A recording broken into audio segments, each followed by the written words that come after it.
Alrighty everybody, and welcome back to the channel. So today I'm just going to be covering a little bit on battle drills, and this is going to be a general overview on how to approach Desolate Grounds, or rather how my guild has approached it. We didn't have a very good run in the first season. I mean, it did well enough. We couldn't quite catch up. This was mostly due to there were 6 people were out on vacation for a week, and then we had an additional 2 or 3 people that were out due to emergencies, and basically they ended up having to quit the game. So basically we were down 9 people for the first 3 or 4 days, and then everybody started coming back from vacation towards the later half, and so it was very difficult for us to catch up. We also had a hard start where we underestimated the difficulty of these towers, especially these ones that give the buff, because their HP is really high. I'll pull up. This was still incomplete. I didn't get to finish doing it, but as you can see here, it's roughly basically 5,600, or in this equivalent it's 5.6 billion damage.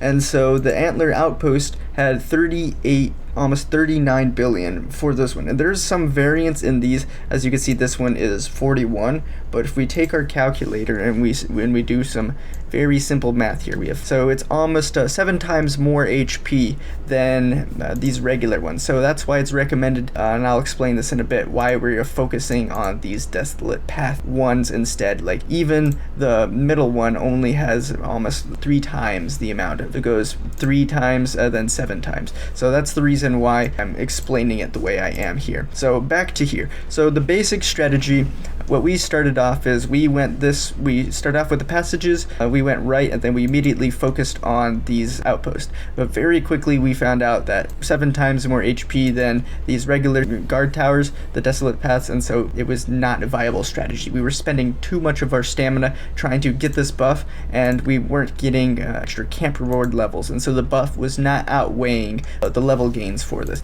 And so if we look at these camps, each one gives about +5 for each of those, and these give +15. And so if we think about it, these actually give us the biggest worth. So 3 of these small camps is equal to 1 of these, but we could almost clear 1 of these in a single attack. I think our average, when I was doing some math, it was taking roughly 3 to 4 attacks to clear these in a single hit if you had a stronger player. For these, it was taking roughly 8 to 10 attacks. You could use that as you will. So basically, if we were clearing these and clearing these, it was taking about the same amount of attacks. A good strategy, well, rather the strategy that I recommend, is you start immediately linking with your guild members and you focus on taking out these ones first. So we'll be able to get 3 here, then 5. So that's going to be plus 25 levels, and then you move inwards and then start taking down this right here. Hopefully this helps you guys a little bit. So here we go. This is it right here. So basically every member is assigned a camp, and then I'll show you how I did that. So the first goal is to link up to each other,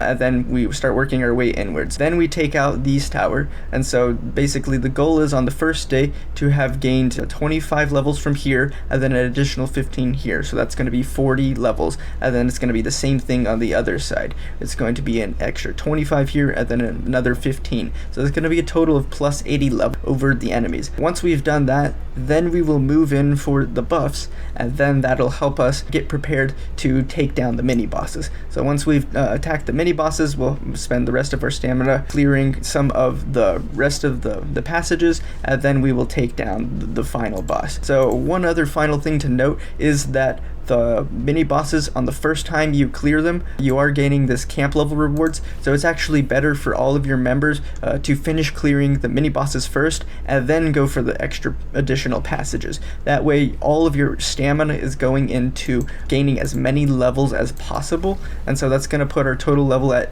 plus 100. And then we could start crunching down the extra passages, and then the final boss. So in terms of difficulty, Shadow Odie is very strong, and so I don't have recommended teams yet, just because I was also myself was out of town for most of the duration of the first run of this battlegrounds, and so I didn't get a good enough data on it for these 2 bosses. And then by the time we cleared the 2 mini bosses and then the final boss, that's when I had gone to sleep, gone to work, and then when I came back from work, we had cleared everything. So I'm missing the raw data on that, which I normally have for you guys. Just a basic tip for Odie: his attacks don't do a lot of damage versus shields. So if you bring characters that will give you shields, that's actually going to give you a leg up. So those characters are going to be Coco, who is fairly good at tanking the damage. Surprisingly, Granny is also fairly good at tanking the damage. Corn as well does fairly well because he jumps and he grants shields. And then the final other character that does a very good job at granting shields is actually surprisingly a Lucius. So he also does very good at just because he grants shields. And to that effect, a Florabella can also help stall because at high rex levels she could grant shields to her summons, and that could help tank things a little bit late. So it's for the bosses, it's recommended that you bring 2 or 3 damage dealers, 1 tank or a shielder, and then 1 healer, and then that way you're able to get your guys alive for a little bit longer. This is for Odie, whom I exclusively attacked. For Brutus, it was more about positioning, where if you put your tank more on the upper right hand side and then the rest of your characters towards the bottom left side, Brutus won't draw you guys in using his ultimate, which pulls in adjacent enemies, and then that'll actually help your team stay alive a little bit longer so you could, do more damage on him. So that helped a little bit for Brutus, was more on the positioning rather than what types of units. And then for the boss, I actually felt he was way easier to fight than the 2 mini bosses. But once you've cleared the map the first time, you will automatically have this capture bonus, and so it's not as important that you focus on that optimal path that I showed you in the first run, but it's more important that you link up quickly to each other and then do the same thing where you make a beeline for these mini bosses and then take them out. The additional thing to note is that the starting camps, they are the same types as in my previous videos, where there is an attack one and then there's a defense one. So the top and the bottom have this attack one, and then the side ones, the left and the right, have a shield duration, which is actually extremely important. The other thing to note, I failed to notice this in the first season, or I guess the preseason, but these camp skills actually, once you've connected, then you actually gain both sets of buffs. So that is important for making sure that you're connected before you start attempting the mini bosses on the second round. The other final thing to note is that they did buff these second buffs. So previously in the preseason, just raw attack damage was so much better. So that was Rising Valor, which increases the attack speed up to 200, because I don't think that changed.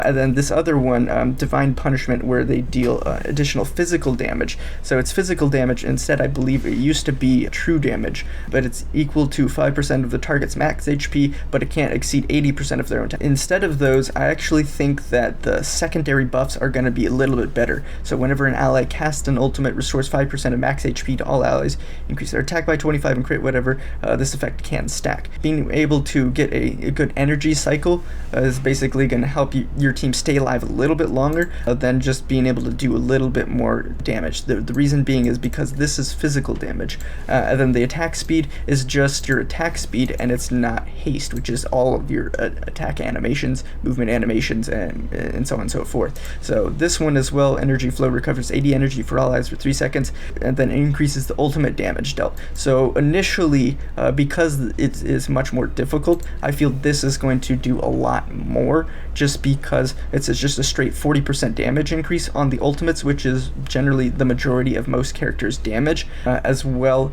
as the increased energy flow. The annoying thing is I don't believe that this affects the characters that aren't based on, that basically don't have damage attack values in their ultimate, so this is technically a waste for those types of characters, but for characters that do gain a damage scaling off of their attack stat, I'm curious to see whether or not that does affect it. Again, it's very difficult to track and figure out things like that. Yeah, that's pretty much it. Everything else is more or less the same. The reputation treasure you could easily hit. It's still a cap of 5, so you can still hit that cap on the first day, depending on if you're a person who attacks passage brawls, then you're able to complete this on the first day. If you're a person who's on it, who does basically the strongholds and the boss damage, then you will complete this on the on the third or the fourth day, and that's just how it is. Chest of Valor again depends on what type of. I think that's gonna be it. I'm gonna call it there, and we'll see you all in the next video. Thank you all for stopping by.